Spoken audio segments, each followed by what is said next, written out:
कसारा घाटातील रस्त्यावरचा एक भयानक अनुभव. मुंबई नाशिक महामार्गावर असलेला कसारा घाट दिवसा सुंदर दिसतो. हिरवीगार झाडी, डोंगर रांगा आणि धबधबे मन मोहून टाकतात. पण रात्री हा घाट एकदम वेगळंच रूप धारण करतो. दाट धुके, वाऱ्यांचा आवाज आणि वळणावरच्या रस्त्यांमुळे हा भाग भीतीदायक वाटतो. एका रात्री 2 मित्र संदीप आणि अमोल नाशिकहून मुंबईकडे गाडीने जात होते. वेळ होती साधारण 2 वाजता. घाटात प्रवेश करतात धुके इतके दाटले की गाडीचं हेडलाईटसुद्धा काम करत नव्हते. गाडी हळूहळू पुढे जात होती. अचानक रस्त्याच्या कडेला पांढऱ्या कपड्यात एक बाई उभी दिसली. लांब केस, डोकं झाकलेले. अमोल चापून चुपून, "अरे, ती बाई एवढ्या रात्री काय करते इथे? " संदीप, "कदाचित प्रवासी असेल, पण इथे कोणी का उभे राहिलं? " गाडी जवळ गेली. आश्चर्य म्हणजे ती बाई क्षणात गायब झाली.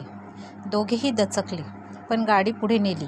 काही अंतरावर गेल्यावर अचानक गाडीचा स्पीड कमी होऊ लागला. इंजिन बंद पडणार असे वाटत होते. संदीपने रिव्ह्यू मिररमध्ये पाहिला आणि त्याचे हृदय थांबले. मागच्या सीटावर तीच बाई, पांढऱ्या कपड्यातील बाई बसलेली होती. त्याचा चेहरा काळसर, डोळे पोकळ आणि केस सगळीकडे विखरले. संदीप, "अमोल, मागे मागे बघू नकोस, ती आपल्या मागे आहे. " अमोल थरथर कापत होता. स्टेअरिंग घट्ट पकडतो. गाडी जास्त वेगाने घाट उतरत जाते. काही अंतरावर गावची वस्ती दिसली. जसजशी गाडी दिव्याच्या उजेडात आली तशी मागे बसलेली बाई हळूहळू धुक्यात विरून गेली. गाडी गावात थांबली. दोघेही बाहेर पडले. त्यांना लक्षात आलं की मागच्या सीटवर अजूनही ओल्या पावलांचे ठसे होते.